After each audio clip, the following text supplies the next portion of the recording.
السلام علیکم، ایک بار پھر میں آپ کو روشنی پلس چینل میں خوش آمدید کہتا ہوں۔ آپ سے التماس ہے کہ چینل کو سبسکرائب کریں، لائک کریں، کمنٹس لیں اور دوسروں کو شیئر کریں۔ پشاور کے نشر حال میں حوض رسول صلی اللہ علیہ وآلہ وسلم کانفرنس کا انعقاد کیا گیا۔ یہ کانفرنس تحریک حوض رسول صلی اللہ علیہ وسلم کے زیر اہتمام تھا۔ کانفرنس میں ملک بھر کے علماء کرام، مشائخ نے کثیر تعداد میں شرکت کی۔ علماء کرام نے حوض رسول پر روشنی ڈالی اور اپنے خیالات کا اظہار کیا۔ تحریک کے حوض رسول صلی اللہ علیہ وسلم کے بانی پیر شکیل اختر نے علماء کرام کا شکریہ ادا کیا اور تحریک حوض رسول کے اغراض و مقاصد بیان کیے۔ مقررین نے اپنے خطاب میں کہا، حوض رسول کی بات کی جائے تو حضرت محمد صلی اللہ علیہ وآلہ وسلم کی محبت کے بغیر ہمارا ایمان مکمل نہیں ہو سکتا۔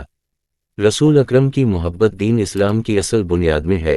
ہر مسلمان کا یہ عقیدہ ہے کہ وہ اللہ کو معبود ماننے کے بعد نبی کو اس کا رسول بھی مانتا ہے۔ در حقیقت نبی اکرم کی ذات اصل دین اور آپ سے محبت شرط ایمان ہے۔ اگر کوئی چاہتا ہے کہ اللہ اس سے محبت کرے تو اسے چاہے کہ وہ اللہ کے محبوب سے محبت کرے۔ اللہ تعالیٰ فرماتا ہے، جس نے میری محبت کا دعویٰ کیا اسے چاہے کہ وہ آپ کی پیروی کرے۔ اور ایک حدیث میں آتا ہے کہ نبی اکرم نے ارشاد فرمایا، تم میں سے کوئی شخص اس وقت تک مومن نہیں ہو سکتا جب تک میں اس کے نزدیک اس کے والدین، اس کی اولاد اور تمام لوگوں سے زیادہ محبوب نہ ہو جاؤں۔ صحیح بخاری۔ حضرت محمد صلی اللہ علیہ وآلہ وسلم سے ایمان کا تقاضا یہ ہے کہ انسان کے دل میں آپ کے لیے محبت تمام قریبی رشتوں سے زیادہ ہو۔ اس سے مراد وہ جذباتی محبت نہیں جو انسان کو اپنی بیوی یا اولاد سے ہوتی ہے، کیونکہ جذبات اللہ تعالیٰ کے بنائے ہوئے ہیں۔ اس سے ہٹ کر یہاں اختیاری محبت ہے، یہ سب سے زیادہ نبی اکرم سے ہونی چاہیے۔ اس محبت کا معیار قرآن و حدیث سے یہ معلوم ہوتا ہے کہ اگر آدمی کے سامنے کو ایسا موڑ آ جائے جہاں اس کو یہ فیصلہ کرنا ہو کہ بیوی بچوں کی محبت میں یہ کام کر دوں یا نبی کا حکم مانوں کیونکہ آپ نے اس کو کرنے سے منع فرمایا ہے، اگر انسان اس جگہ اس چیز کو اختیار کر لے جو نبی کا حکم ہے اور اس سے انکار کر دے جو بیوی بچوں کی خواہش ہے، تو یہاں وہ تمام خلق سے زیادہ نبی اکرم سے محبت رکھتا ہے، اور جس کے دل میں آپ کی محبت نہیں وہ عذاب الہی کو دعوت دیتا ہے۔ نبی کا تعلق مومنوں کے ساتھ اس سے زیادہ ہے جتنا ان لوگوں کا اپنے آپ سے ہے۔ الاحزاب۔ اس کے بعد 3 مرتبہ فرمایا، خبردار جس کے دل میں میری محبت نہیں اس کا ایمان ہی نہیں۔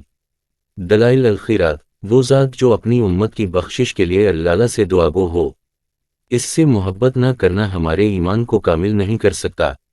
حب رسول کا اصل تقاضا ہے اتباع رسول۔ اللہ پاک قرآن پاک میں ارشاد فرماتے ہیں، اے نبی کہہ دے جائے کہ اگر تم اللہ سے محبت رکھتے ہو تو میرا اتباع کرو، میری راہ پر چلو، تاکہ اللہ تم سے محبت کرے اور تمہارے گناہوں کو بخش دے، اور اللہ ہی بخشنے والا اور رحم فرمانے والا ہے۔ سورہ آل عمران آیت نمبر 31۔ اتباع کا مفہوم ہے محبت کے جذبے سے سرشار ہو کر پیروی کرنا۔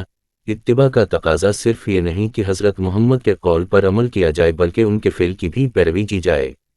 حب رسول کا اصل تقاضا ہی یہ ہے کہ ہماری زندگی نونہن احکام نبی کے تابع ہو جائیں، ہماری زندگی نبی اکرم کے اسوہ حسنہ کے سانچے میں ڈھل جائے، ہماری زندگیاں اس راستے کی طرف چل پڑیں جس کے لیے نبی اکرم مبعوث ہوئے، جس کے لیے صحابہ کرام نے مصائب و مظالم برداشت کیے۔